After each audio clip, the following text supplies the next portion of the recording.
And good afternoon, everyone. Welcome to this new episode or special edition episode of the Xbox Factor podcast. I'm your host, Mr. BoomStick XL. And as you can see, we have some Tomb Raider on the screen for you. This is one of my favorite of the series. Of course, of the new trilogy is Rise of the Tomb Raider. Folks, we have some breaking news that we're going to get into. Now, you see that we have Web Dave joining us and Fuzzy Belvedere. I'm trying to get a few other people to jump in to get their opinions. And obviously, this is a very last minute kind of a deal. This news broke at, I think, 2:30 in the morning here on the East Coast. And I was awoken to this news like everyone else. But we're going to see, we're going to talk about what happened. The show is expected to run about 60 to 90 minutes, depending on how many people we can get in here to talk about it. The invites have gone out to at least a dozen people. And let's hope that we can get the bigger group here to talk about what happened. But before we move forward and introduce the two guests that we do have here who are going to break down what happened early this morning, just some housekeeping. Tonight, the primetime gaming at 7 p.m. Eastern Standard Time, the entire crew, including the newest member, Crispy Bomb, will be back in the saddle to talk about not only the Embracer Group situation, which we're going to get their opinions, but we're also going to talk about the new rumor that, well, Discovery WB Game is looking to get rid of pieces of WB Games. Man, after what happened today with Embracer Group, I'm kind of wondering if Microsoft will be once again looking, being on the outside, looking into seeing someone pick up something like NetherRealm Studios and Rocksteady Games and TT Games and so many others. I hope that's not in fact the case, but again, we'll discuss that tonight. Then tomorrow at 12 p.m. we have an incredible show with some monster comments from Phil Spencer on the new and the regular episode of the Xbox Factor podcast. That's 12 p.m. Eastern Standard Time.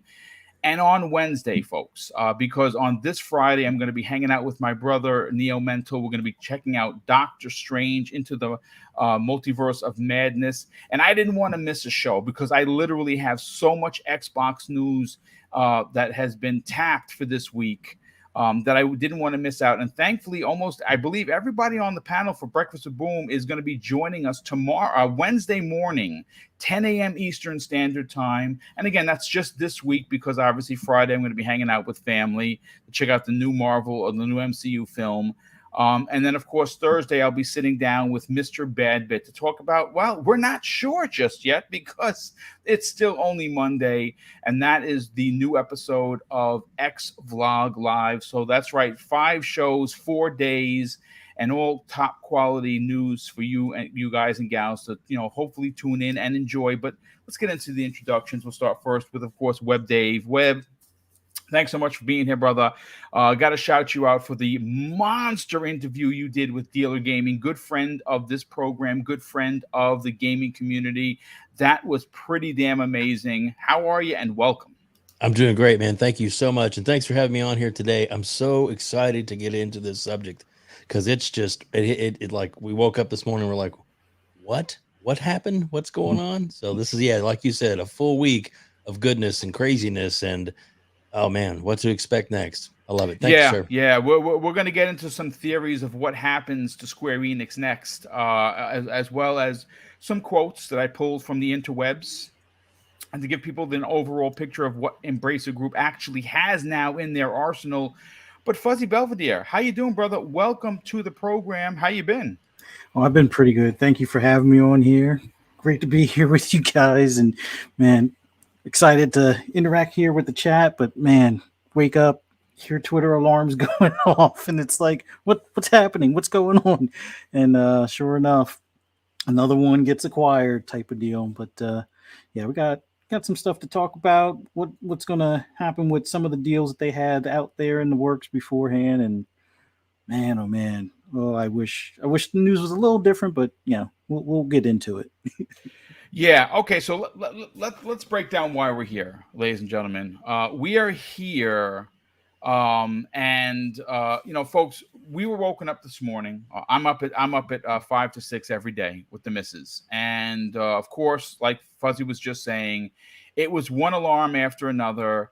where we got the confirmation that Embracer Group has gotten into negotiations with Square Enix to acquire 4 studios and 50 IP for the incredible discounted price, ladies and gentlemen, of $300 million. Now, I say discounted price not to be facetious in any way. I want to just turn your eyes to what $300 million got Sony a couple of years ago. Got them 1 studio. Now, I obviously, Insomniac Games, well, they are and they have been the crutch and the monster producer of incredible games since joining Sony. Obviously, Spider-Man 2018, it's won Game of the Year awards. It's sold over 20 million. Miles Morales is just a masterpiece. We've obviously seen Ratchet and Clank, launch with the PlayStation 5. That is an absolutely incredible platformer. And of course, we do know that they're working on a Wolverine game.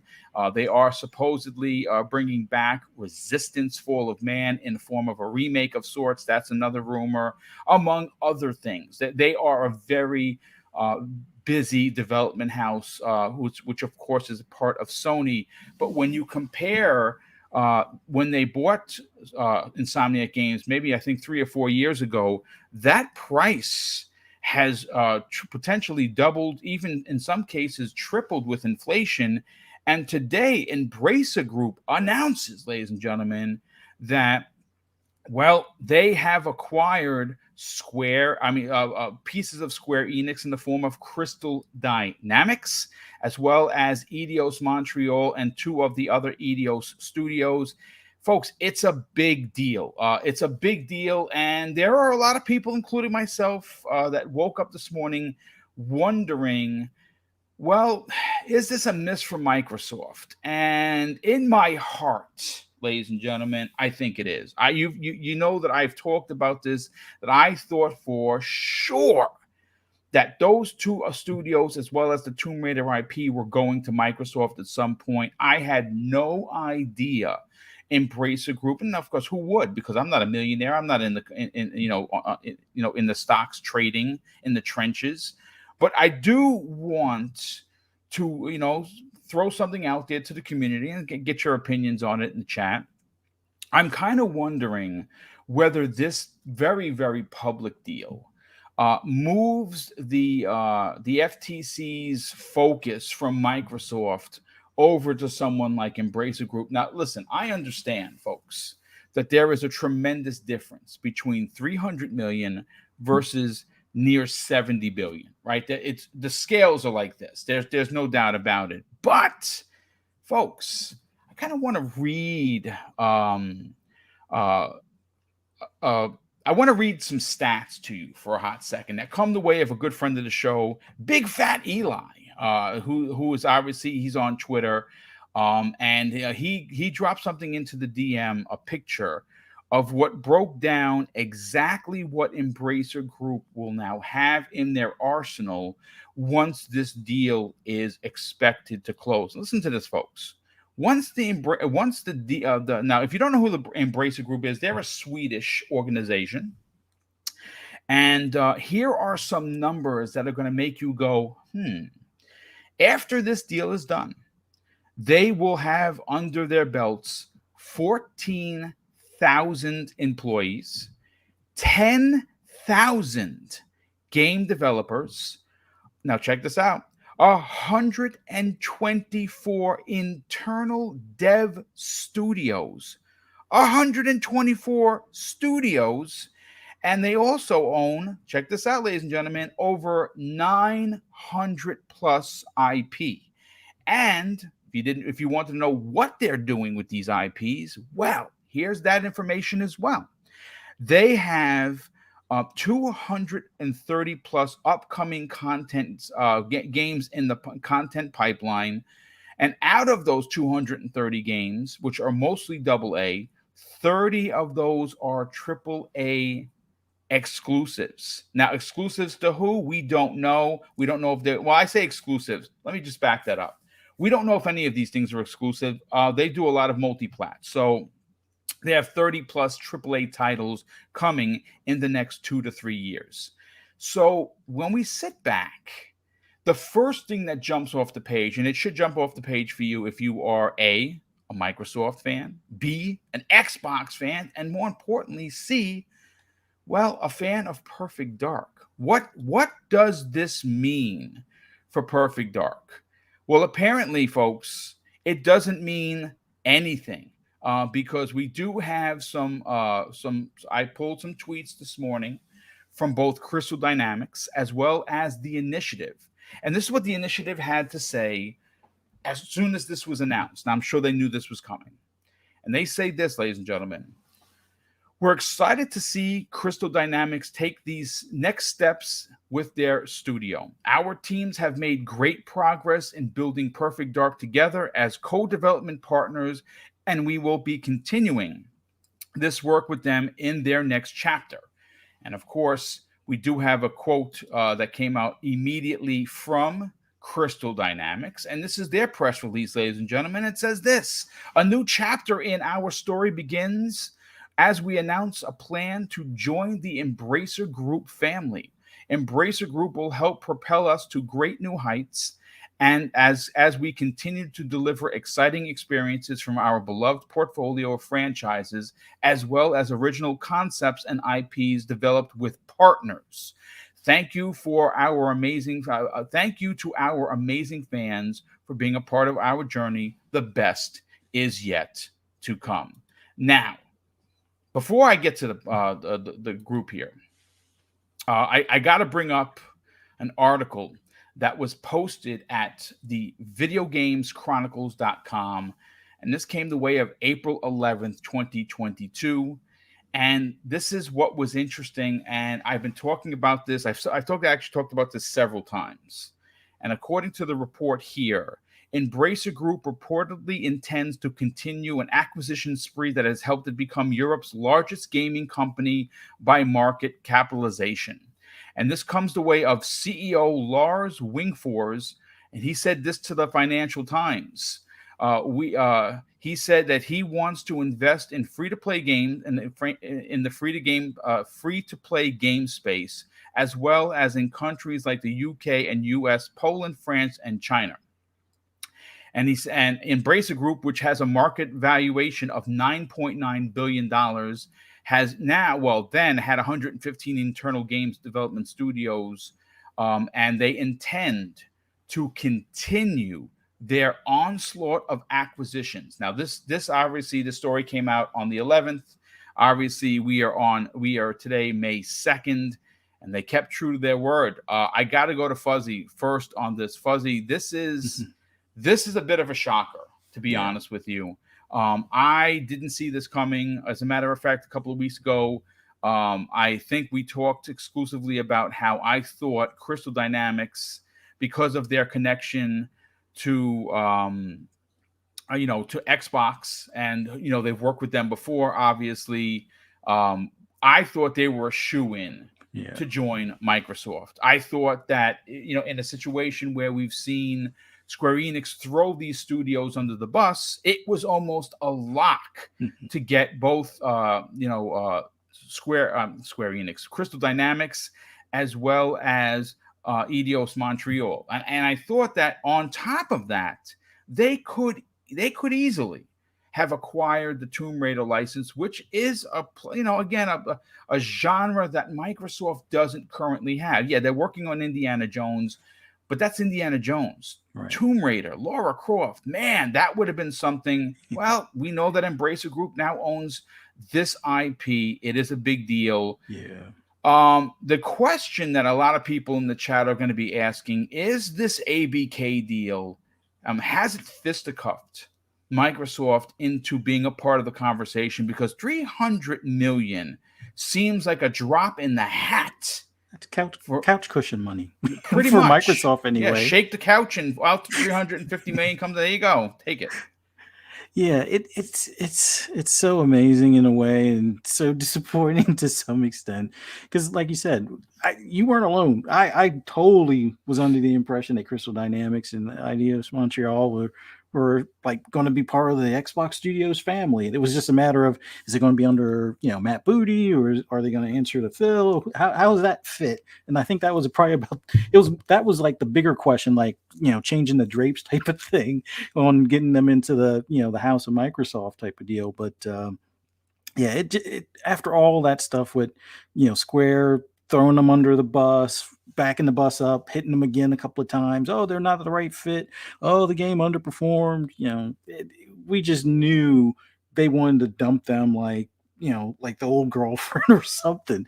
So it was just a matter of time of somebody picking them up, and it seemed like Microsoft was at the door with the roses and, figured the checkbook as well. But that was just for like temporary work, I guess, for, with them working on Perfect Dark. But that ABK deal, we're probably going to hear like a story later on IGN or something on how, how frustrating it was that they had to sit on their hands this entire time type of thing. But it just seems like that deal has kind of pigeonholed them to like turn off their phones, not answer any emails about offers or anything like that. And I can only imagine, like, if it, not to get political, but if the politicians didn't, get on their podiums and say stuff, I think it might be a little bit different deal. Like, this could have been something that we would have expected them to announce at the June 12th, showcase type of thing. But I think all of the eyes and not just the FTC, because I think they can navigate the FTC pretty handily. But when politicians start trying to make a case to, have it, fit in a bill that they're trying to get passed, then that's when things can kind of go sideways for all the wrong reasons, and they wouldn't have to do anything to cause that type of deal. And I think that's kind of why they're extra cautious, extra quiet on a lot of things. And man, this one kind of slipped through their fingers. I think we'll see how it works out. But I think if anybody else gets them, Embracer Group, I'm happier it's Embracer as opposed to Tencent. But yeah, that's ABK. It'll be worth it in the end. We'll see how it turns out. Yeah, I mean, real quick, the one thing that we have heard, not only from different reports, but different people that talk within the industry, is that the ABK deal very much dropped into Microsoft's lap. It's one of those deals that they literally had no choice but to make. This is a once in a lifetime deal. I think very similar to the Bethesda deal. Like now that Bethesda is first party, it's hard to imagine where that publisher and studios would be if it wasn't for Microsoft, because we do have confirmation that the ownership at the time that pushed out the Wolfenstein with the daughters and Fallout 76 and being a broken mess was to try and cash in. We knew that they were hurting for money. This particular situation that we're currently in, you said something very interesting. In the long run, this is going to pay off in a big way for Microsoft, and I've called the ABK deal a three-headed monster for the industry. Obviously, King being one of the most biggest money makers when it comes to mobile, right? So they're going to get into the mobile space, something that they've always wanted to get in, and now they've literally bought their way into the place. Yeah. The way that Blizzard has been making some big moves, it appears that they are starting to gain the goodness back from the community, right? So that's going to be a big, because obviously when you talk Blizzard, you talk about PC, and this is a space that Microsoft wants to be in. And as great as the monstrous IPs that Activision Blizzard have for the console space, none is more important than obviously Call of Duty. And when Microsoft can slap a Call of Duty picture on that Series S that at some point is going to be $200, it is generation over. And I think Sony understands that. I think Sony is in a bit of a pickle. So now you look at this deal, and Dave, before I read the super chats, I just want to pose this question, let you sit on it, and then I'll read the super chats. This is a deal that is so big that Microsoft is going to be. I think they're going to be one of the. This isn't going to end with this with Crystal D. This is something that is going to unfortunately happen quite a few more times until this ABK deal is done. Now, how long is the deal going to take? Is it going to take 6 months? Are we going to be talking about this in the summer? Are we talking about this potentially in the winter? Are we talking about this in the early aspect of 2023? Well, no one really knows. I am going to say, though, that this deal that we just saw Embracer Group announce this morning, if people, I understand they're not in the U.S. I get it. They're Swedish. They're on the other side of the world. I absolutely get that. But there's going to come a point where the attorneys for Microsoft, who are very high powered and paid and smart, and they get the big bucks for a reason, you got to look and say, wait a second, even with this ABK deal, we're only going to 34 studios. We're still going to be number 3 in the world in regards to revenue. And Call of Duty, from what we already announced, is going to be multi-plat. Embracer Group, Tencent, and many others, including Sony, who's purchased 7 studios in the last 18 months, one of which was for $3.6 billion in Bungie. And folks, we're going to talk about this tonight, and I just want to put this out there for everyone to talk about it in the chat. But I kind of wonder if them selling off Crystal D and Eidos Montreal, their 3 studios across the country, are to make a better offer for Sony to acquire Square Enix, which I think is going to happen. Now, I can't say it's going to happen this week, but I think it's going to happen much sooner than later. And I think that this deal pretty much just, again, I'm reading the cards. I read the cards wrong as much as the next guy. I kind of wonder if I'm not reading the cards wrong now. But there's been a lot of super chats, Dave. I'll get to you in a moment. We have Drawn T. Jerry drops not 1 but 2 super chats of $5, and he says, "Do you think that the Xbox division can counter Embracer Group?" Morning, guys. No, they cannot, because the anything over $100 million will have people looking at the deal sideways, and of course bring question to the ABK deal, which Microsoft cannot allow to happen. So that's why it's not going to happen. Meaning, to my other super chat, can they use Xbox brand to buy it since it's cheap compared to 70 billion? No, anything over 100 million would be a problem. That's a fact. I've talked to numerous people in the financial world, and anything over 100 million is going to raise eyebrows at the FTC. Especially in the Justice Department. So this is why Microsoft has remained quiet. This is why I didn't even see a tweet from Microsoft regarding this, to be honest with you. Thanaros. Oh no, wait a second. Jacob Novik drops an outstanding $9 super chat and says, "Thinking face." It's there's going to be a lot of that, brother. Trust me when I tell you this. And it's only Monday. Thanaros, LMNOPO, I'm sorry, drops an outstanding and very generous $10 super chat and says, "I wonder if Embracer is also going to do a Sony and add additional capital to retain the workers from leaving. Who's to stop them from leaving to Microsoft anyway?" Yeah, that's a great point. There's probably going to be offers. Listen, the one thing that we can say about Embracer Group that I want to bring into the conversation. A lot of people are worried, what's going to happen to Tomb Raider? Are we going to get our AAA Tomb Raider? Well, Gearbox Software, who just released Tiny Tina's game, and that game that was tremendously loved by not only the community, but it did well in sales. So they're kind of hands off. They're kind of like a Microsoft, believe it or not. We also have Thanaros drops an outstanding $5 super chat and says, "What if Square Enix is downsizing to be bought?" Thanaros, literally, I just said that, brother, and I appreciate it. I think you are on to something. Eagles fan 76, good friend of the program. He drops a $5 super chat and says, "This didn't slip through with Microsoft. I believe the Activision Blizzard deal is holding them from making any moves. Microsoft wants to lay low on buying until the deal is done." 1,000% correct.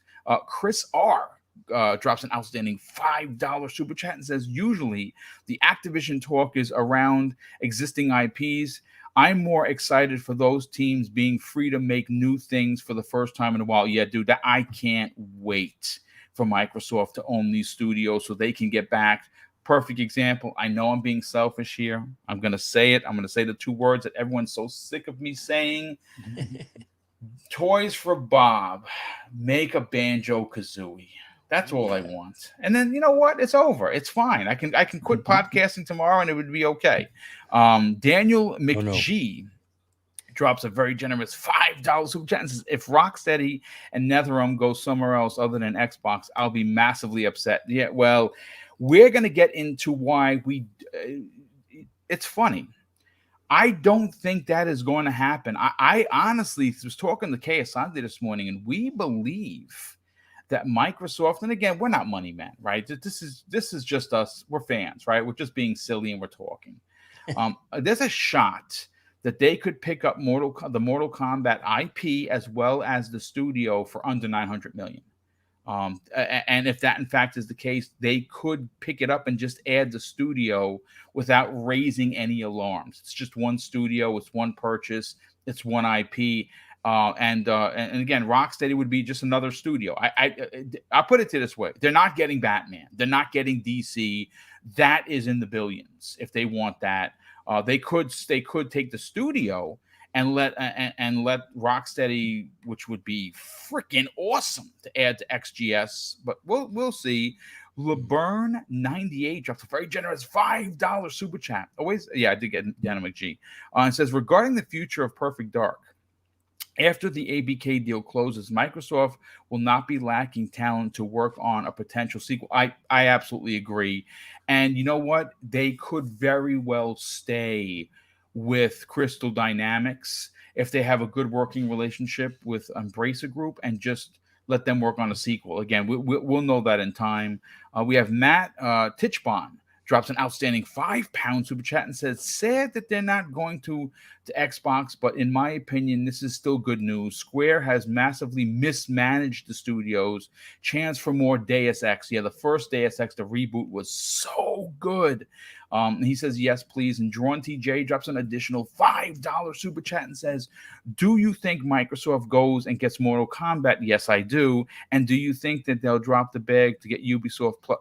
Well, Ubisoft Plus is already in Game Pass. That's coming. They're going to announce that in June. That's not a fact. That's my opinion, but I think that comes in June because it's obviously they want to make money. But Dave, yep, I want to get your opinion on this. You were a little shocked by this deal, like I think we all were.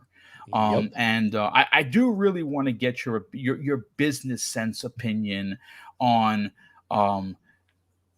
Is this the last time this is going to happen to Microsoft, or could this be a running theme with this ABK deal looming? I think it's the start of things to come. Yeah. I really think that there's going to be more things that are thrown out there, especially now that Microsoft has set their date for their summer show. And I think a few of the things are going to be like, well, let's take a little thunder. Let's get things set up for expectations. I think you and a lot of people thought that there's a really good chance that Microsoft was going to try and acquire this group, especially with the close work that they're doing. And I mean, obviously they're still working together, and it's definitely better that they're with Embracer than they are the other one, the Chinese group. But and it's not against that, but I'm just saying that it's definitely a more they're willing to seem to work with other companies, platforms, companies to like you said, Tiny Tina, huge success, very popular on the Xbox. And so I think there's definitely going to be good room for these IPs. Maybe they've already inked out a deal, considering they were in the same room working on Perfect Dark. Maybe they were like, hey, we've got this Tomb Raider thing. Maybe we could go ahead and work out a deal before we get purchased. So, who knows? Maybe there's going to be some kind of exclusive, or at least a maybe a Game Pass day one type situation with Tomb Raider. We don't know obviously until it happens, but I mean, is it disappointing? Yes, I think it's disappointing because we were hoping that Microsoft would be able to get this and bring them to the family, as it were. But could it be worse? Yes, definitely. And is it done? No. I think there's a lot more things on the fire. I am, and this is just my opinion, and I'm sure nobody else agrees with this, but that's okay. I think that the Activision deal is a lot closer to being finished than most people realize. I think that it's definitely going to be done this year, possibly done by end of summer. I really think that there's a commitment from Microsoft to get this done and behind them. I know there's a lot of grandstanding with some government officials, but a lot of it they really don't have a leg to stand on, and I think that they're just grandstanding to try and get their base, thinking that they're doing the right thing.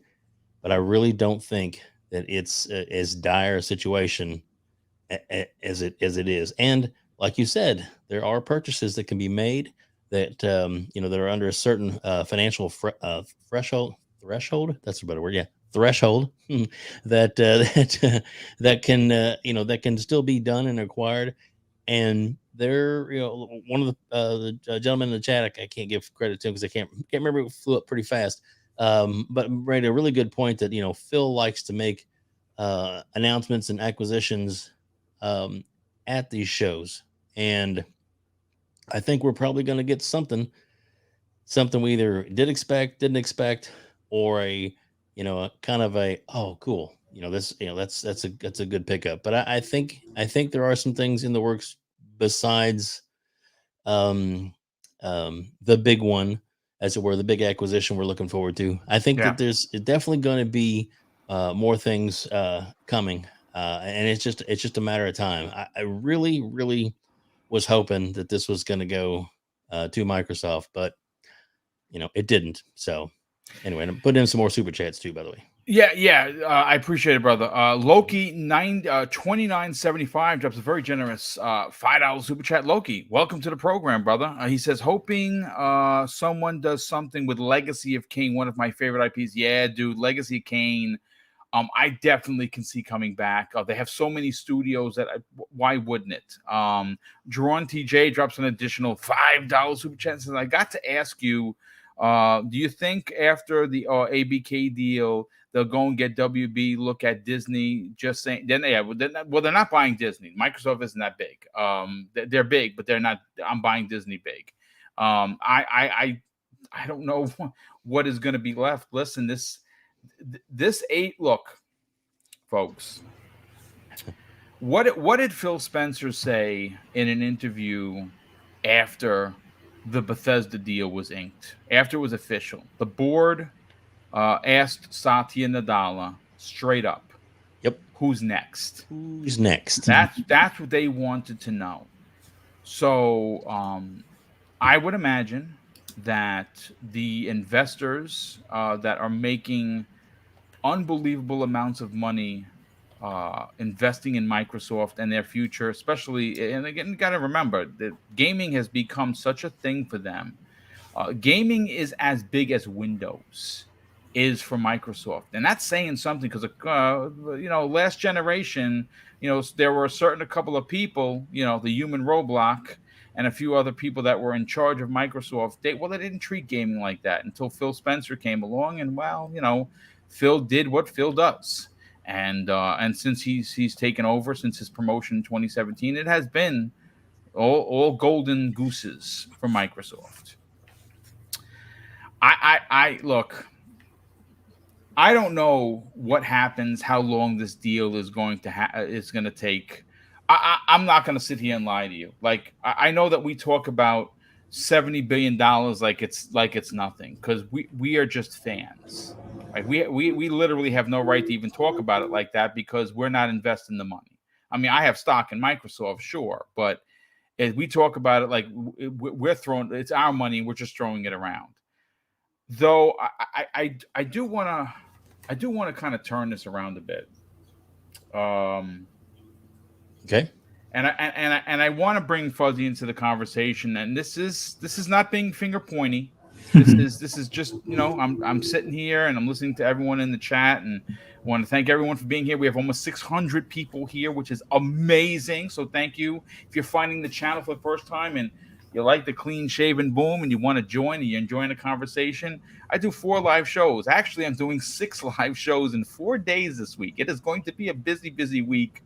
And I can't wait for Friday, because obviously I get a day off. And I get to hang out with my brother, which is awesome. And I get to check out Doctor Strange, which looks dope. I can't wait. But let's rewind. Mm-hmm. It was announced a couple of years ago that Microsoft was creating the initiative, this quadruple A studio, to bring us these incredible big games.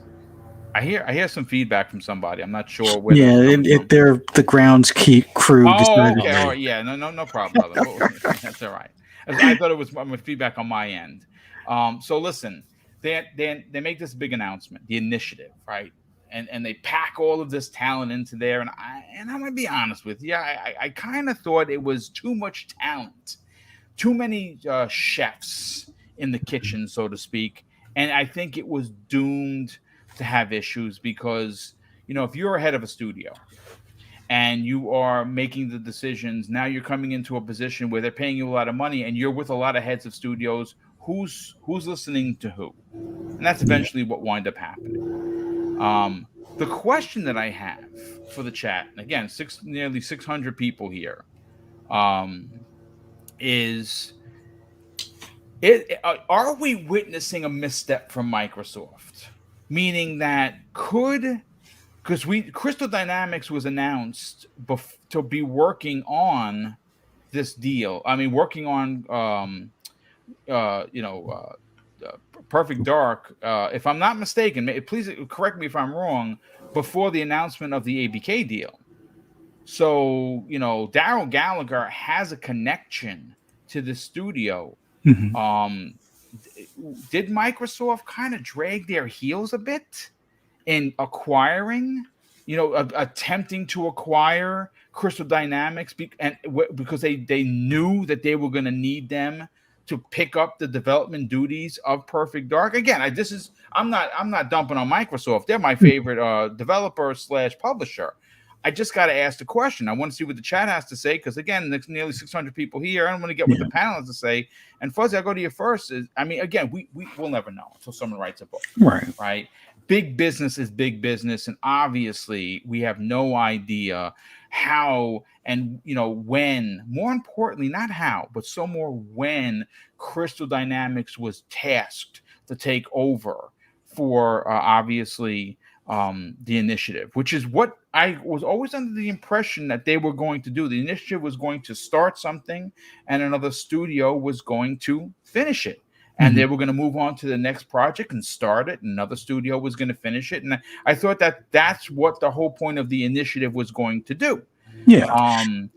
Is it safe to potentially assume, and again, make an ass out of you and me kind of a thing, that maybe they didn't pull the trigger or attempt to pull the trigger quick enough on bringing in Crystal Dynamics? Because what happens is, I think a lot of people have asked already, what happens after Perfect Dark 1? Who makes Perfect Dark 2? Good question. It's tough to say, but I will say this. As far as them pulling the trigger or being a little hesitant on it, I think they wanted to test them out, maybe. Like I think they wanted to at least see what their output was.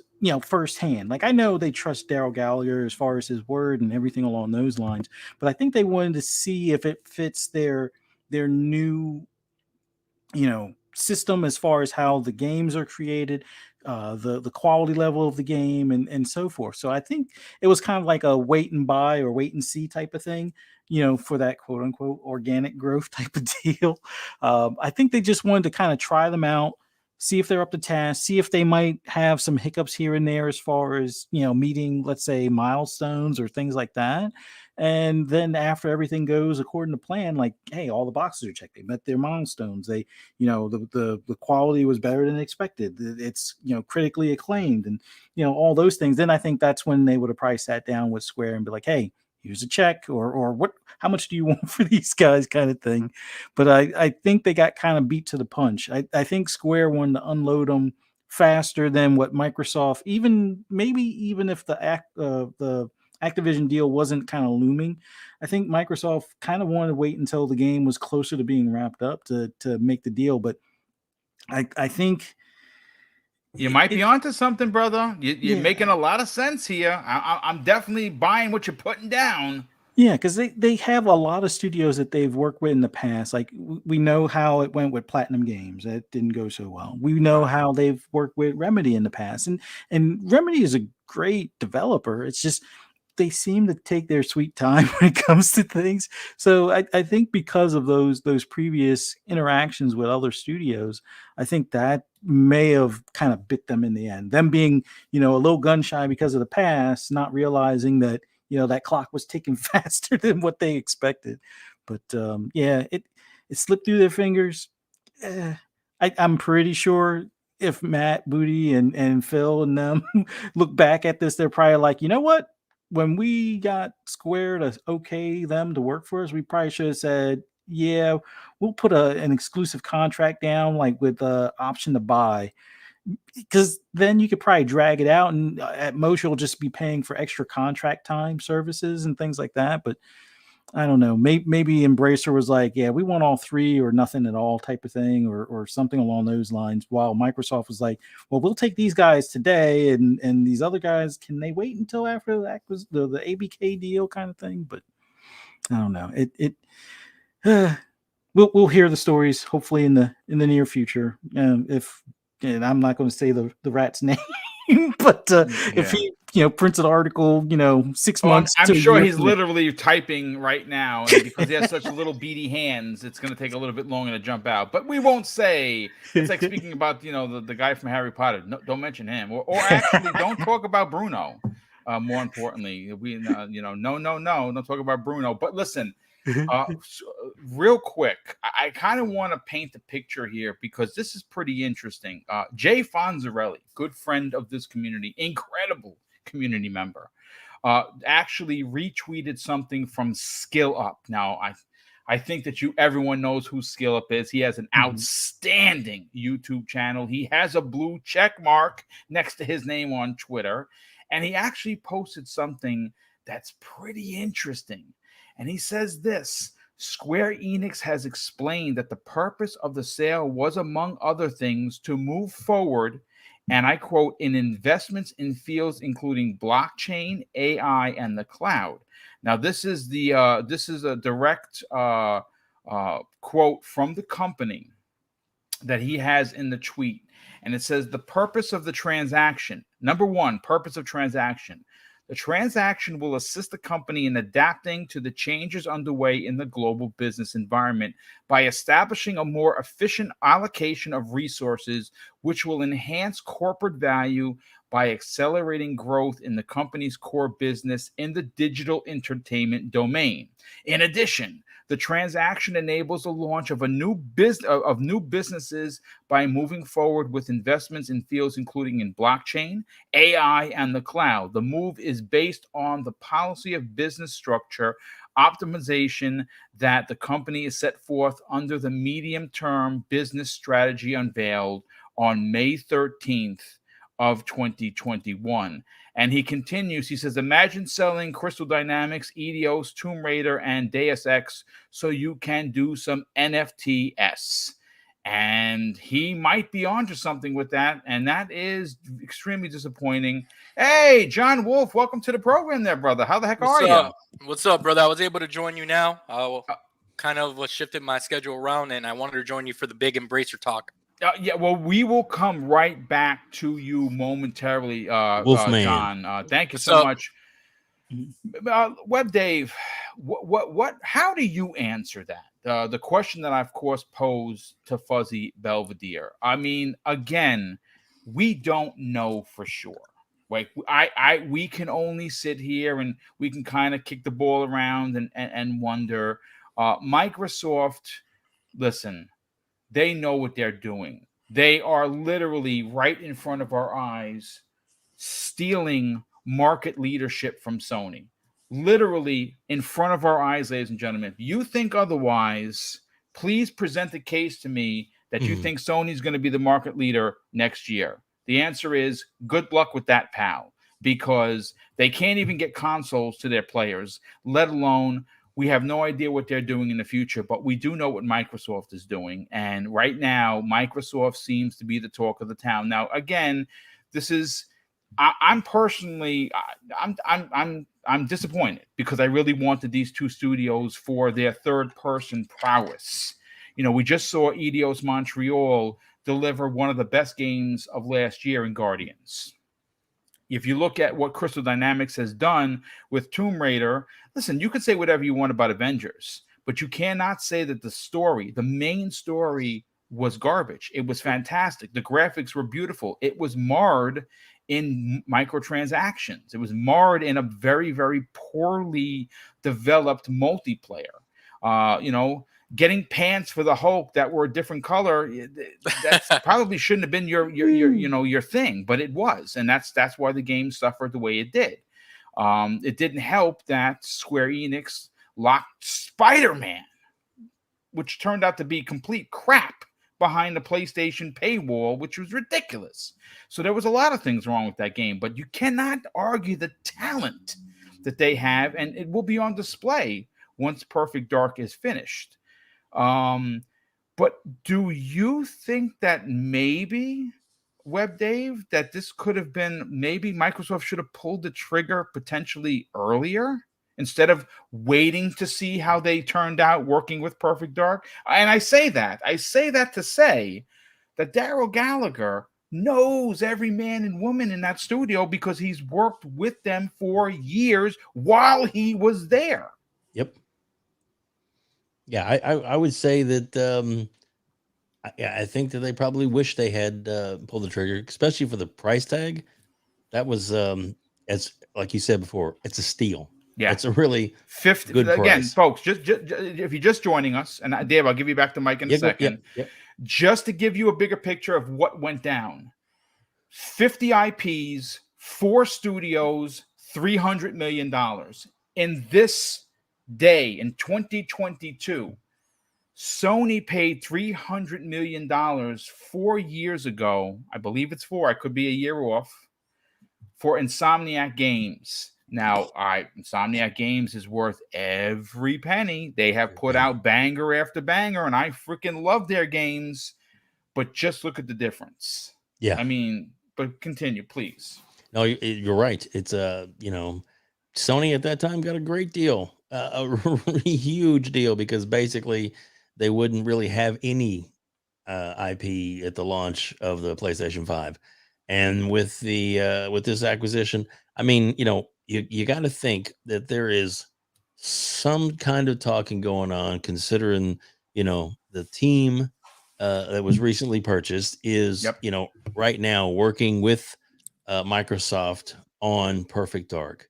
So, I'm sure the conversations have come up, granted the timing may have been off. Maybe they wanted to, and then this other acquisition jumped in the way, which is, granted, a huge acquisition of Microsoft is taking place.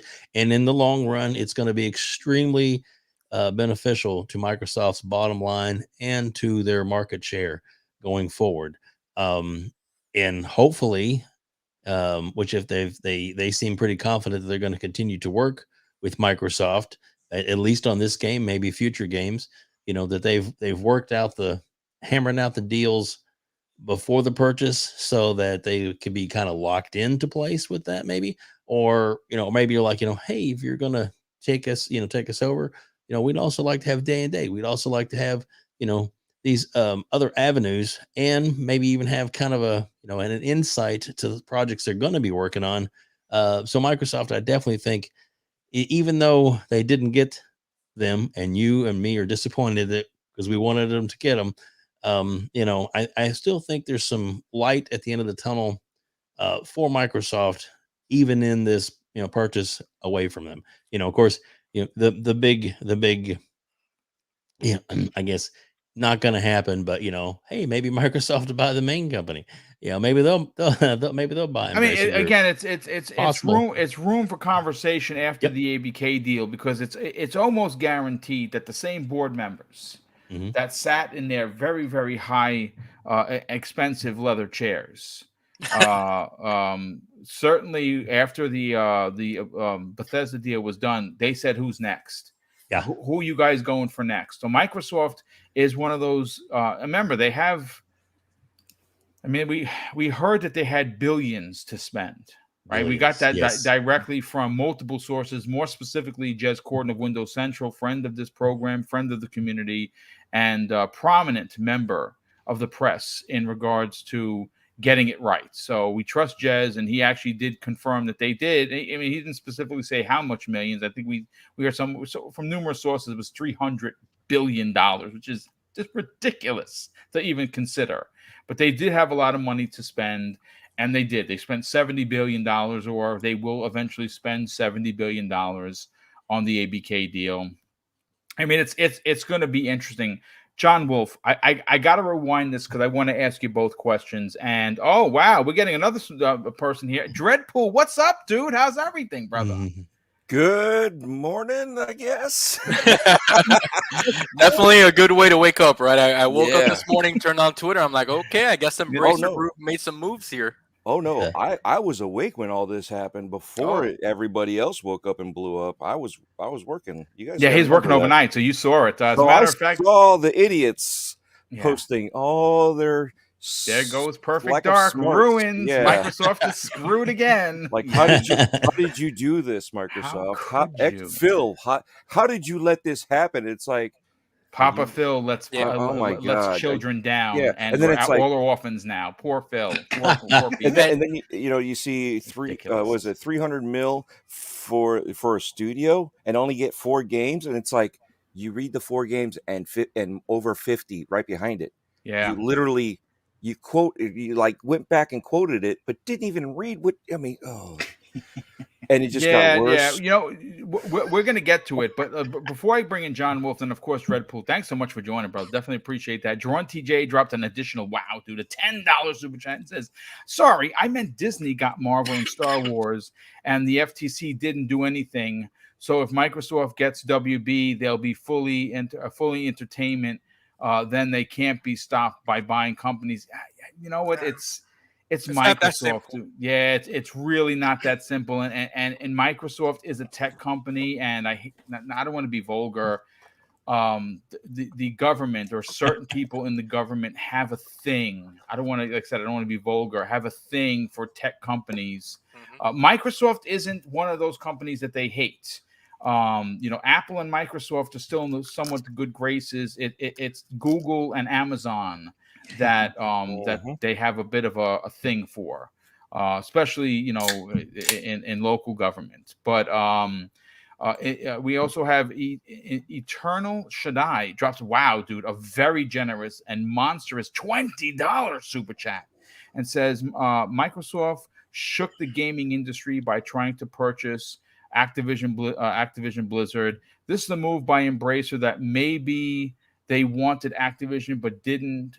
Maybe went their way, but taking Crystal D after rumors of Microsoft getting them could be a jab. I mean, it's a possibility, dude. And look, here's the thing, folks. John, the Sharks are circling, of course, because they know Microsoft is kind of stuck. Yep. They can't make any moves, and Sony and Embracer and Tencent and potentially even Amazon, right, are going to be looking.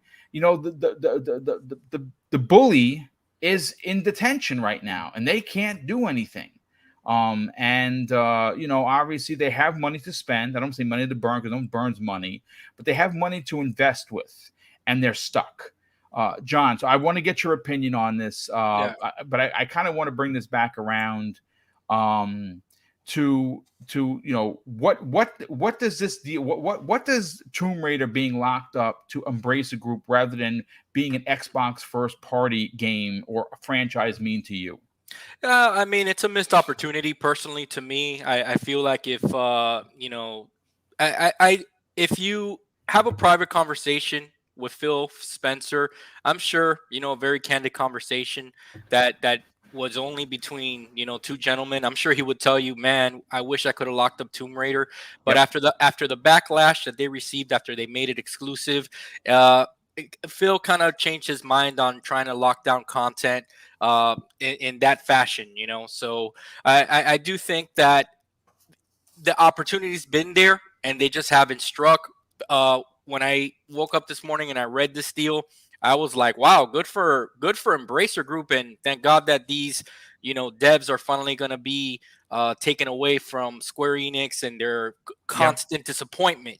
So yes, I'm very happy. I'm very happy for them, because and not only that, but if you really think about it, not to knock anyone else that is under Embracer Group's umbrella, but you got to consider these devs now to be the top tier for Embracer. Okay, so they're definitely going to be up there. But I think that is it a missed opportunity for Microsoft? And as a Microsoft-centric gamer, I'm not going to lie to you, I kind of wish that they would have pulled the trigger.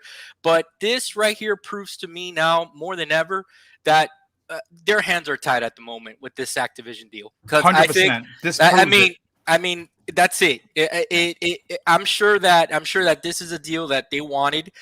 They just like someone mentioned earlier. I've been listening since the beginning. Boom. Someone, I think it was Fuzzy. Fuzzy might have mentioned that they might have told Square Enix, hey, just hold off until we're done with this deal. But Square Enix said, no, we're not going to hold off. That's it. We're selling. It's done. So I'm sure that Embracer Group came in and that analogy you used is perfect. The sharks are definitely circling. This is not going to be the end, folks, in my opinion. I mean, they know that Microsoft is tied up for at least the next year. I think that they said that the Activision deal summer of next year is when they initially said. I don't think it's going to be that long, but I think that Microsoft put it out there to say, hey, summer of 2023. Right. I think that's the end of the fiscal year then in June. So June 30th, I think, would be the end of the fiscal year. So I think that's when they were looking to lock it up. I think it's going to go way before that, but again, we don't know. Right. We don't know. And the thing is, again, to circle back to what I originally said, I think Phil, he loves the IP, the Tomb Raider IP. I think he has a connection to it.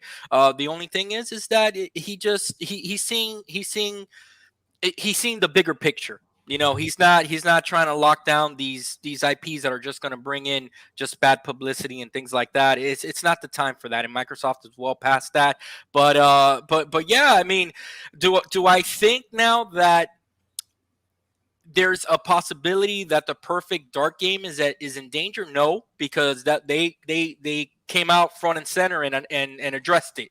So there's no ands, ifs, or buts. This is the same thing as all those contracts that were in place in Bethesda and all those contracts that are currently in place in Activision, that once those deals close out, those deals still need to be honored. And this wouldn't be any different. Perfect Dark's going to get made. It's going to be a product. It's going to be a high-quality product, in my opinion, because Crystal D is a premier developer when it comes to single player they're AAA gameplay. all the way, dude. Yeah, but both of them, Eidos Montreal, and the two smaller studios, all AAA.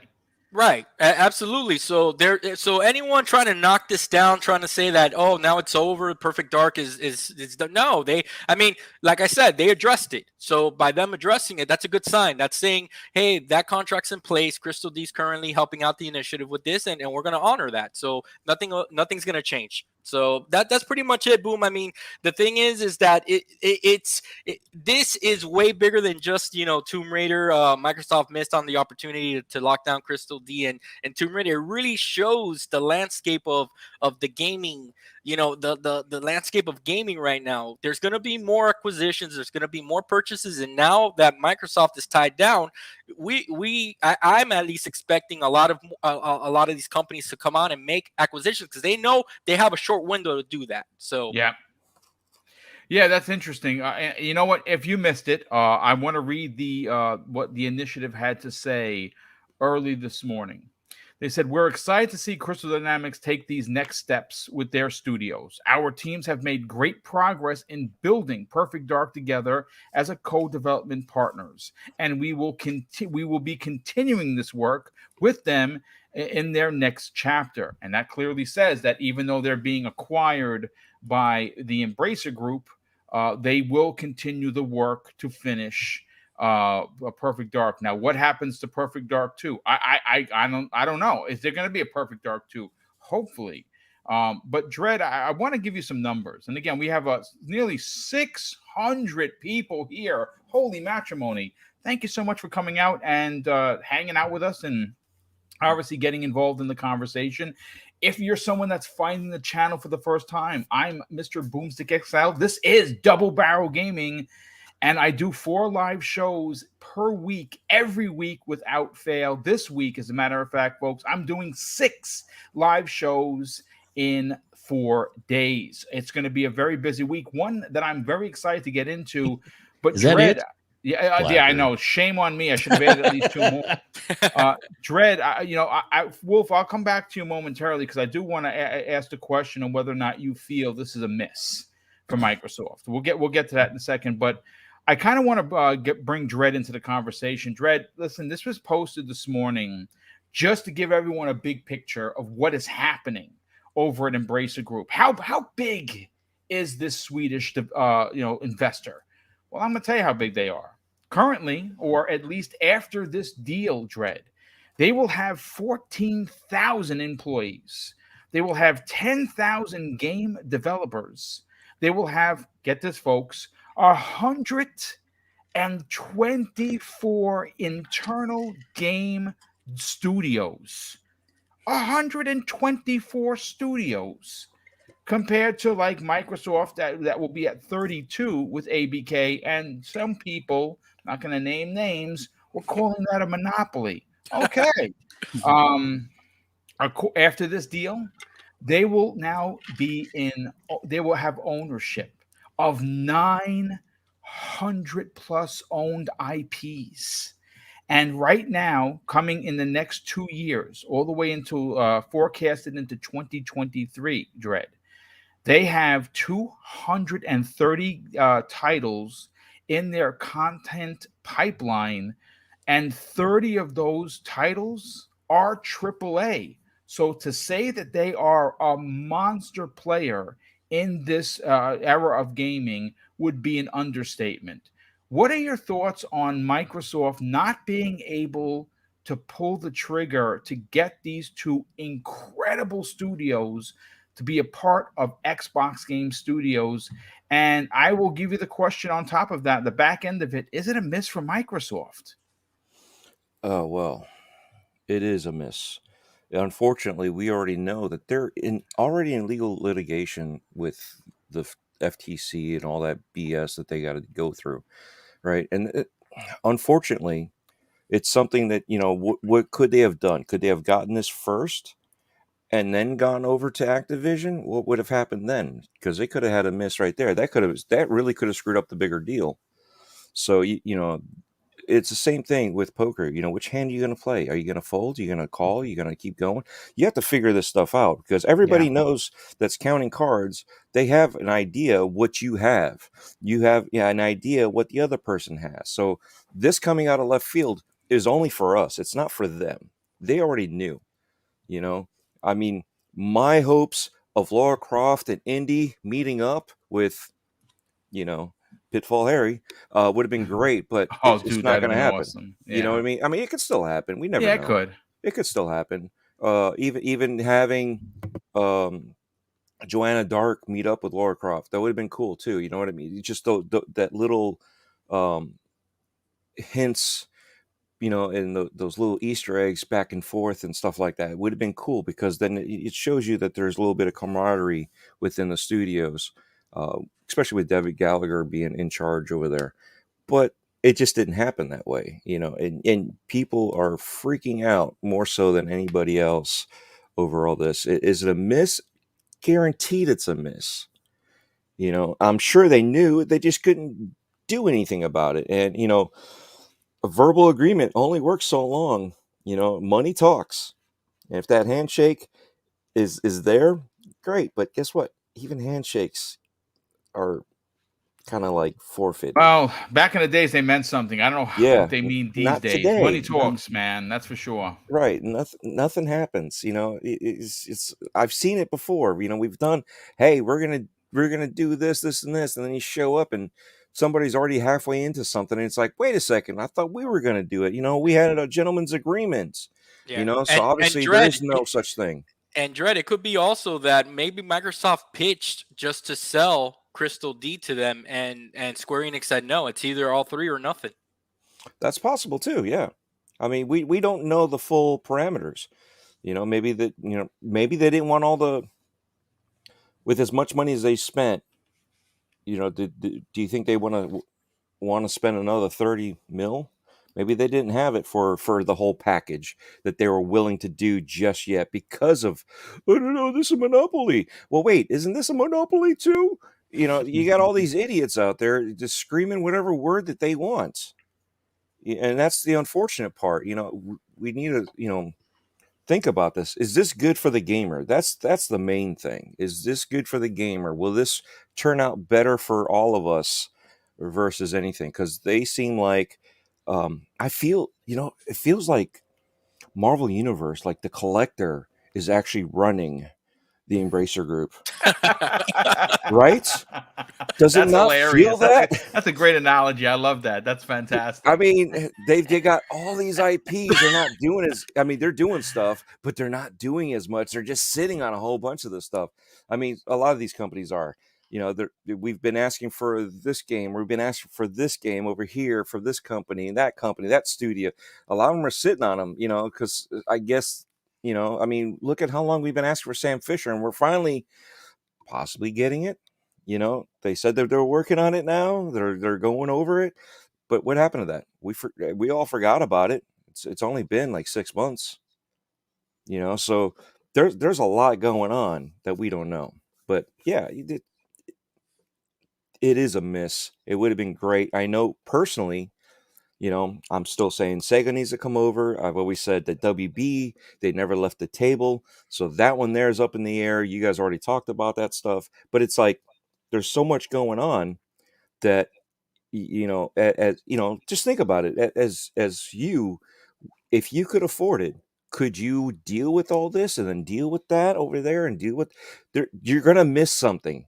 And whether or not it's on purpose or by accident, you know, you're either going to have to say, hey, look, I can't buy this car now because I just bought the house, you know, or I bought a car and now I can't buy the house because my credit just tanked. Right. You know, so right. there's a lot of things going on that people forget. And you can't jeopardize that Activision deal for Right. your feels. The big, and again, you got John and Dredd weren't here for that. What I said is the bigger picture here at play needs to be a big part of the conversation. We cannot lose sight of the big picture. Exactly. Look, I get, and again, we're closing in on 600 people. Folks, if you're here and you're enjoying the conversation, first of all, hey, thanks for being here. This is a small channel. They have this many people in the live chat is really humbling, and I'm incredibly grateful. But hit the like button. If you're not sub, please sub the channel. We're closing in on we got 10K this year. We want to hit 12 before the end of the year, and we're close. And hit those thumbs up, people. Boom does. Thank you. Fantastic show here, man. Free to subscribe. But to bring John and Dredd into the conversation, I think that Microsoft and it's not that I think. After this, I know for a fact they cannot make a move. And before I pose the question to you guys, the bigger picture and what it would mean to the Xbox Series S at $200 to slap Call of Duty on that box. There you go. It's generation over. Sony is going to find themselves potentially bent over a barrel and not be able to do anything about it. No, honestly, they can't even get consoles to people. You know what I'm saying? Let alone how are they going to fight the good fight if Microsoft has a $200 box? It's a powerful. They're re-releasing the PS4. Well, that's true. They could re-release a PS4. They did say they were going to do that. I don't know how that helped. I'm going to be honest. It's not even the Pro. It's the regular one. Boom. But you're not exaggerating what you're saying. You know, I know you're saying it in a comical way, and I'm laughing and stuff. But it's true. It's a power move. That's what that is. Absolutely. That's why. This is not. Look, I have been banging the NetherRealm drum. We're going to get into it tonight. I have some theories, some good positive ones and some negative ones. But, TT Games, NetherRealm Studios, Rocksteady Games, those could also find themselves not with Microsoft. I would be personally devastated, but I think that the ABK deal in the big picture, the scope of what that $70 billion means for Microsoft is, I hate to say this, bigger than Tomb Raider, bigger than Mortal Kombat, bigger than even DC, I would dare say. Yeah. But let me just catch up on some of the super chats, and then we'll get to the Wolf and Dreadpool. We had Drawn TJ drop an additional, wow, dude, a $10 super chat. Thank you for the generosity there, Drawn TJ. He says if I'm Microsoft. Hold on. I'm sorry. There was a few before. Brett Bingham. I don't want to forget Brett. Brett, thanks for being here, brother. He drops not one but two, and he actually says something that is close to the hearts of many people in this chat. He says this after dropping a $5 super chat. Would rather Microsoft buy WB Games, Crytek, Crystal Dynamics, and Eidos Montreal than Activision Blizzard. Sorry, not sorry. Dude, I hear you.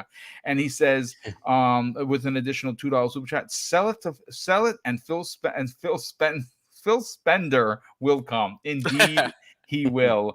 Drawn TJ again drops an additional $10 super chat and says, if I'm Microsoft, I get IO, Asobo, and Avalanche, NetherRealm, and last one hypothetical. I'd go and buy Embracer Group with the laugh emoji, but the other ones plus Crytek for sure. This folks, this is not the end of it. It's a great point. This is a buyer's market, man. And I even see someone like CD Projekt Red and Good Old Games being bought by somebody. Now, who that somebody is, I don't know. I know there's people asking, why didn't Sony jump on this? Because I think that Sony wants Square Enix. And I think Square Enix shedded this extra weight to I guess tighten themselves up for a Sony sale. I can't say it's going to happen this week, but I got a feeling that the acquisition of Square Enix by SIE PlayStation is coming, folks. Again, this is just me looking into the big picture. We also have Vanessa Ria drops an out. Oh no, she says this after being a member for 2 months. Well, thank you for that. I definitely appreciate it. She says, let's see, as the dominoes fall, will those studios / publishers that are left still standing, is EA the ultimate final get for Microsoft Microsoft Gaming if Sega can or cannot be acquired? That's pretty interesting. I mean, you still have Ubisoft, you still have there's quite a few players out there. The Ubisoft one worries me, man. There's so much turmoil. It's even worse there than it is in ABK, and I'm gonna be honest with you. I don't know if I would dip my toe into that pool, to be honest with you. Tay Talks, good friend of the show. He drops a £5 super chat. What's up, Tay, man? How the heck are you been? He says 300 million, question mark, good devs, DSX, and Tomb Raider IP. This feels like a miss. Only positive for Xbox and PlayStation is those games will likely be multi-plat. I absolutely agree. And Andrew Cullion, good friend of the show. Andrew, what's up, brother? He drops a $5 super chat and says, do we know what they were valued at? Maybe Xbox thinks 300 million is overpaid. The problem with the deal is anything over 100 million, meaning that 100 million and above would raise eyebrows and potentially risk the ABK deal falling through. At the FTC, like if they were, look, we're going to talk about it tonight, but if they were the Mortal Kombat IP as well as NetherRealm, they're not worth $1 billion. They're probably worth around 700 million. If Microsoft were to add the 700 million with market value, maybe they get them for 900 million. They could get away with that. And again, I'm not a lawyer, so I don't know for sure. But this is what I've been told. Maybe we can get Hogue on at some point next week if he's not busy, because he's super, super busy, and we'll get his opinion on it. I'm sure he's going to do a video. Which, if you don't know who Hogue Law is, definitely go to YouTube and type in Hogue Law. He's incredible. But John Wolf, we'll come back to you. Do you think the theory of potentially Square Enix putting themselves up for an acquisition of Sony to get rid of the Western studios, you think that's a possibility? I think it is, Boom, and it's a good theory, because if you think about it, the studios that they let go of, which were obviously Crystal D, Eidos Montreal, and Square Enix Montreal, right? They're pretty much known for their first player single, they're over the shoulder view narrative games, right? Sony already has a bunch of houses that are powerhouses at that, so that's not really something that they needed. So if they were able to offload that and bring the cost a little bit down to get what they really want, which is that Western, the Japanese RPGs, which is a Final Fantasy IP, which has so much power. If they're able to lock that down, that's a big move for Sony, and one that really, quite frankly, makes a lot of sense, when you really think about it. Now, let me just answer one thing, Boom, about this whole Embracer thing. With this pickup that they did that I didn't touch on, that I think it's important here.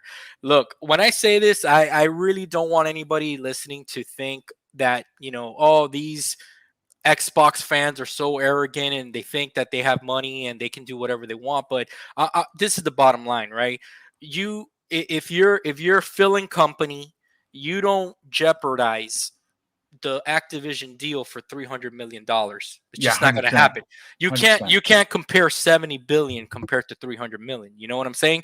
And another thing, right, which I've heard, shout out to Kay Asante, Boom, who I know you've had on your show consistently, and when I had him on my show, he mentioned Embracer Group, and he's kind of the one that kind of shed the light on Embracer. He's been banging that drum for months, dude. Yeah, he has. And to his credit, right? And Kay, shout out to you. I do agree with something that I think Web Dave said before I came on. What if Xbox is sitting there and they're thinking to themselves, "Oh, Embracer Group, you're gonna pick them up? Go right ahead. We were actually planning on picking you up sometime next year once this Activision deal is done." I know what those people out there they're gonna listen to this and they're gonna say all these fanboys or whatever. It could be true, and the thing is, the reason I say that, Boom, okay, listen, I hope that one day I'm in a position where I have money coming up the yin yang. Okay, I'm not in that position. Don't we all there, John? I'm not in that position.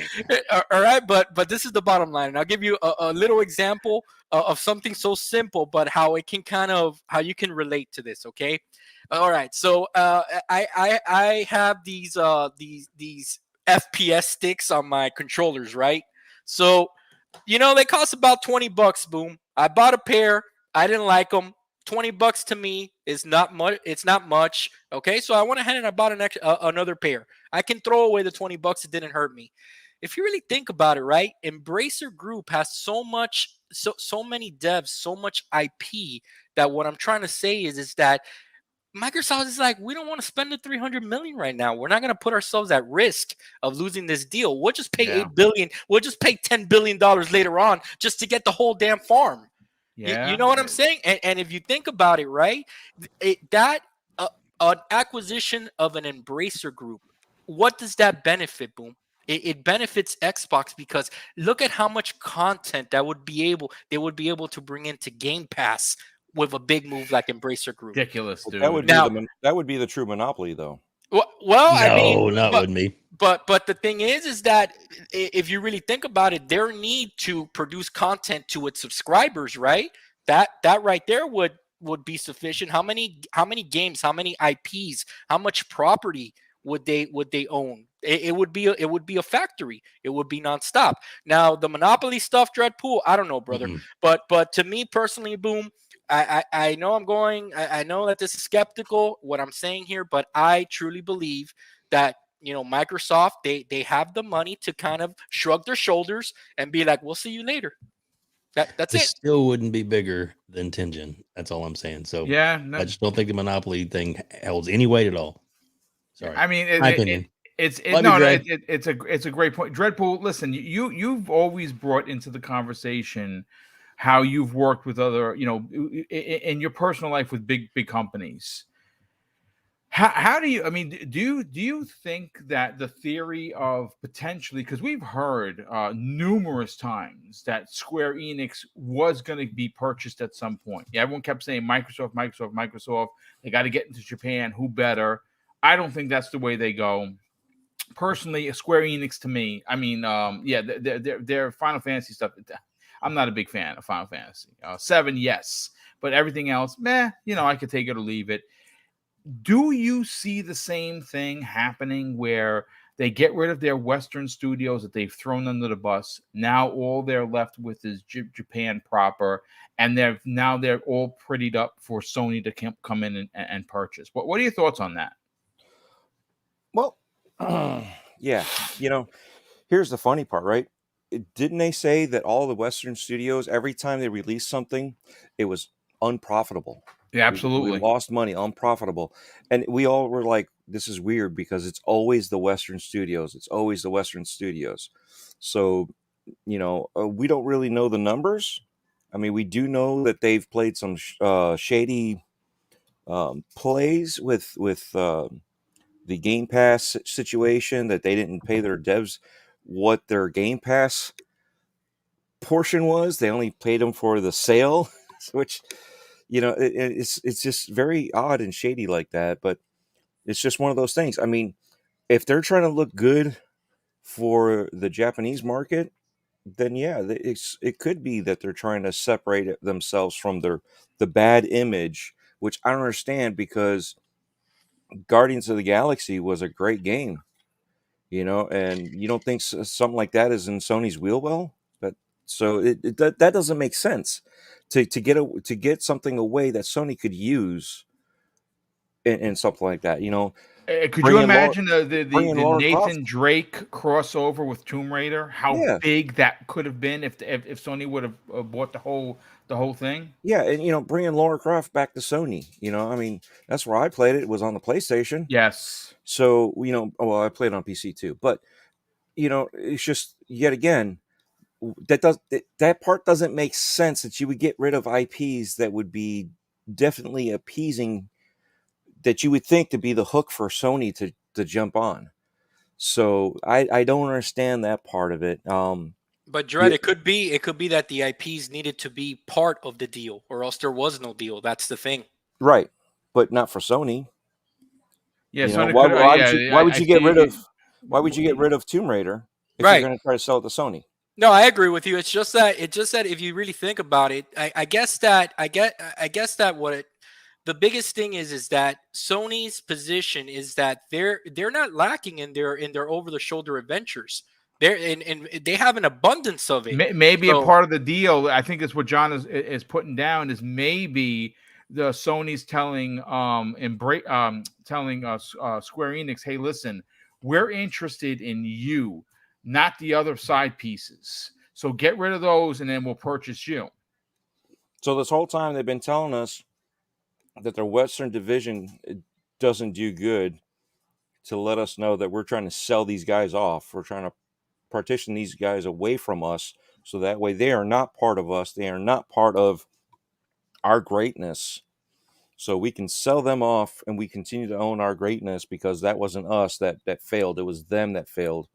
And yet here we are. We're worth more now that we got rid of the dead weight. I mean, It's very listen, odd, right? it's look. I'm gonna be honest with I mean, you. I would have gotten the whole package. Yeah. If you're asking I would me, have. yeah, me Yeah. too. I absolutely agree. I mean, but I've seen companies, and one of my companies that I worked for, actually, a couple of them have done this. They bought us out to. Here's the great part: they bought us out because they wanted a certain division, and then they sold the rest of us away. That's correct. Yes. Okay, so Yeah. this is the odd part, because I mean, I don't see Embracer Group doing that, but maybe this is what they're in a grand scheme of things, is like, yet again, cutting the loose weight, getting rid of, making your numbers look better, inflating those numbers that you have. Why are you? I just hid you before. Yeah. Why are these numbers popping up? If you're trying to look better and kind of go from there. Let's say you want to, we were talking about that with Sega, right? You're trying to sell off, so you want to cut all your losses. Anything that goes out, you don't even buy pens or paper clips or staples, right? The basic necessities that you would need in an office space, right? Okay, development for games, you might not need as much of that, but still, there's certain things that you need for daily usage that you don't even, you got to bring your own toilet paper to the office, because you don't know if you're Nice. going to have it. You know what I mean? Stuff like that. I mean, it's happened. Seems Okay. kind of shitty. I'm just saying. Yeah. But I'm bummed. Yeah, but that's the whole thing, is we don't know what's going on. And if they're trying to make themselves look, okay, here we are, we got the dead weight now, even though we're minus 300 mil, but you got that in cash. Now we're worth this, and this is what our assets are worth, and this is how much money we've brought in. But yet again, right? Excel, you can manipulate those numbers, even though numbers are numbers and logic is logic. You can manipulate what you show and what you don't show, and those determine a different outcome. So Again, I mean, all great points. Real quick, just to add to the conversation, and folks, we're going to get on out of here. It was meant to be a 60-minute program, but it wound up going 90 minutes. Steven Totillo, if you don't know who he is, he's the owner of Axios. He actually just posted some more details, and that comes the way of good friend of the show, Idle Sloth. If you're not following that dude, he is literally a sleuth. He drops megaton information on a daily basis. It's at Idle Sloth on Twitter, good friend of this program. And this is what hold on a sec. Where is it? This is what Steven Totillo just posted this 2 hours ago. And he says Square says that their studios generated about $200 million in revenue last year, but less than $8 million in operating income. Embracer Group expects the AAA studios that they just acquired to start making AAA games that they can make profits on in about 2 years from now.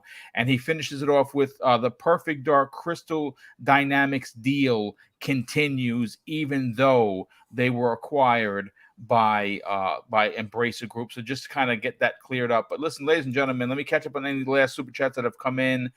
We have Andy Andino. Danny Andino. I said it backwards. Hey, Danny, thanks so much for being here, brother. He drops a very generous $5 super chat and says, "What if Phil has a secret deal to buy the other half of Square, since they need JRPGs more than any other?" I mean, listen, we don't know. I mean, Square Enix would have to hold out until next year. I don't know if that happens, dude. I just think Microsoft is they're laser focused into the ABK deal. I think they should remain that way. That is much bigger than any of us could even fathom. Again, I'm calling it their three-headed dragon. You got PC, you got mobile, and that Call of Duty artwork on your box next year or the year after is going to put the nail in the coffin for anyone that's going to be not Microsoft winning the generation. I am telling you, if you think it's a big deal, it's a deal beyond our expectations. We also have Brett Bingham drops an additional $2 super chat and says, "Phil Spencer, it's free real estate." Yeah, it's true, absolutely. And Laketh, I think that's how you say it, drops an outstanding and very generous $5 super chat and says, "How do we know if there's a deal on the back end with Microsoft to have Embracer to buy these IPs so Microsoft can buy Embracer later?" We just talked about that. I mean, it's definitely a possibility that Microsoft buys Embracer next year or something like that. That would be bananas. Drawn TJ, dude, wow. He drops an additional $20 super chat and says, "Go get Sega and EA or go sponsor some of the IPs.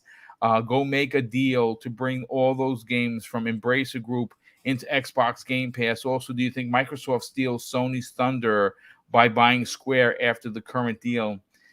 I just think that Square is way too embedded with Sony. I just don't see anyone buying them but Sony, to be honest with you. And Eric the Red, what's that? I agree with you. Yeah, Yeah, it's that cultural. I think it's a cultural. I think it is. I absolutely agree with that's a great Unfortunately. point, Jared. I think it's absolutely cultural, more so than anything. Eric the Red 06 drops an outstanding $5 super chat and says, "I think the deal only helps that the Microsoft Activision Blizzard deal go through.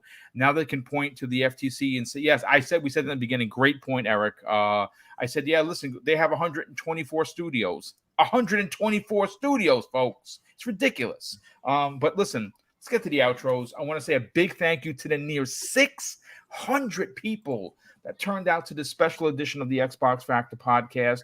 Stay tuned, folks, to Double Barrel Gaming. We have you covered. We have, again, 6 shows, 4 days, all live. This happening this week, Monday, Tuesday, Wednesday, and Thursday. And if you enjoyed today's program, hit the like button on your way out. And if you're new, hit the subscribe button, of course. And we'll start first with Fuzzy Belvedere. Brother, sell your brand. Tell everyone where they can find out your thoughts on the newest information regarding potentially the old gen version for the Xbox One of Forza Motorsport potentially leaked. We thought it was all going to be next generation. I know you have a lot to say about that. And where can people reach out to you on social media? Uh-oh, you're muted, brother. Fuzzy took a dive like Lara Croft. Sorry. No, I had the groundskeeping people in the background. I forgot to, so I'm so sorry. But I want to thank you, Boom, and everybody here on the panel for you guys. Just awesome talking about this breaking news, and everybody in the chat for joining us today. For anybody that wants to hear my takes on upcoming next generation racing games, particularly Forza Motorsport, you can always follow me on Twitter at Fuzzy_Belvedere. Check out my YouTube, Fuzzy_Belvedere. And or Xbox Live, Fuzzy Space Belvedere, and on PSN, Fuzzy_Belvedere. Looking forward to racing with you online at some point, guys.